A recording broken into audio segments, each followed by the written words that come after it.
Text 3. Will some view graffiti as vandalism and plague on public space? Others see it as an art form, a form of self-expression or even a means of reclaiming urban environment. Graffiti is everywhere, and its ubiquity can be attributed to a complex interplay of social, cultural, and psychological factors.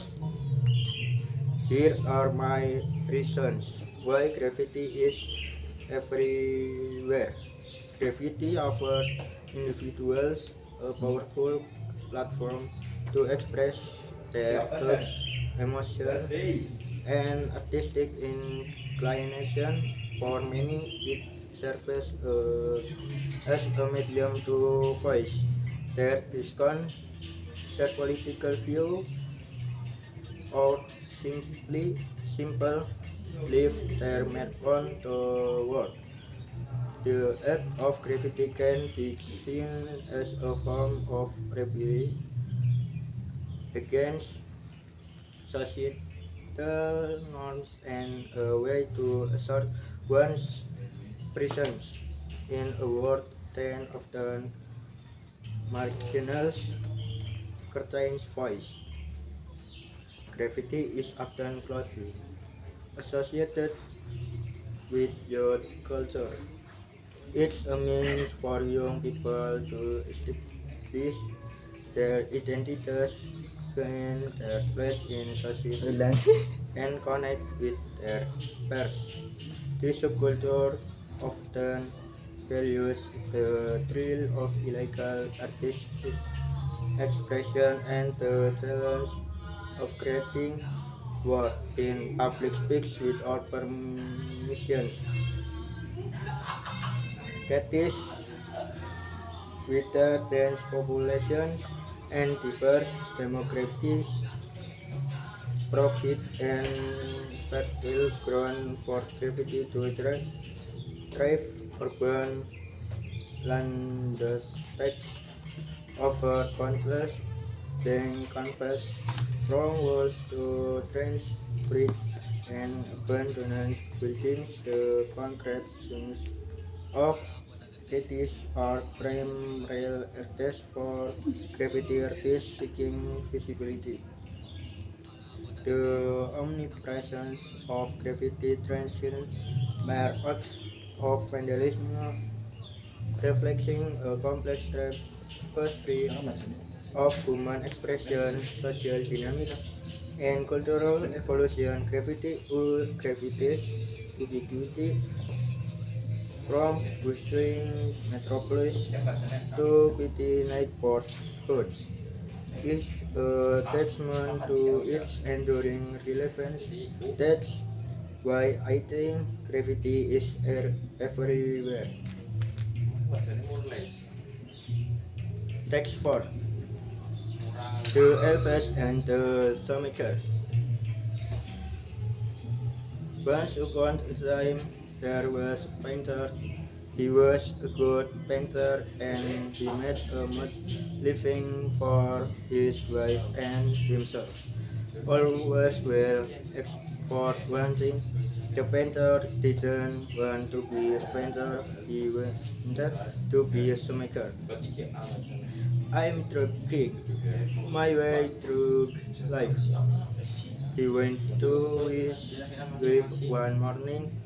Every day from 9 to 5 it's canvas and landscapes and easels and oh it's so dull. I went to do something creative but I always thought painting was creative, said his wife. You deal with light and shade and perspective, perspective and curse. You call that creative. The painter says so. He's deliciously I'll tell you creative making sauce. That's creative something for the feet, sometimes that live, sometimes to last through eternity, such things. But sustain, the clock struck 9, time for work. The painter foot off to the next sea life, and with Isaac began traveling and swirling the canvas. I wish I were a smoker, I wish were I smoker. The third time he said a magic verse and appeared to patron of Samaika. So you want to be like Herman Capasino said to elf. Who are you and who is Herman Capasino? No need to explain who I am, said the elf, pointing out that he was already explained in a previous paragraph. But Herman Capasino, he was just the great little filmmaker to ever live. When Napoleon trumped Russia was just where when did Hannibal cross the Alps and when Dorothy that girl from Loa or sometime circled their heels. What shoes did they have on? Herman Capasino, that's who. Oh, said the painter, how can I be a famous filmmaker like Herman Capasino? It ain't easy, replied the elf. You gotta spend time on the riverbank of Paris. You gotta study. You gotta wear breads and develop for hygiene habits. That night, the painter told his wife of his plans to shoot her head. Great filmmakers are not made, she said. They are born. Why don't you forget it and go back to sometime sensible like your painting? No, said the painter, stamping his foot and clenching his fist. None can plan. I went to sit in caves, discuss soulless exhibitions, and make lovers in a creek, a girl, and above all suffer. So that night the painter left for Paris. He entered the famous school because and under the title of the famous is was Professor Jean-Claude Louis Marc Paul. He learned there was to know about something. He took the history of the hill in an ancient country, Brazil. He read all the books on tongue theory and practice. He wrote an easy guide, but those basic things on the end of the soul are illegal, but alas, he never learned how to make a solid song. If only I could make a song that sing of spring, of love, how can I make a song with a soul as well? Soul. Justin, as he stood on Paris, Wolford pulling the rose of his heart. He heard the most beautiful music. He followed the lovely sun and on the of a good warning man was listening to the show sang its song. Then said thank you very much. You've been a great audience, and it's for you. The audience said, I think your appreciation is what.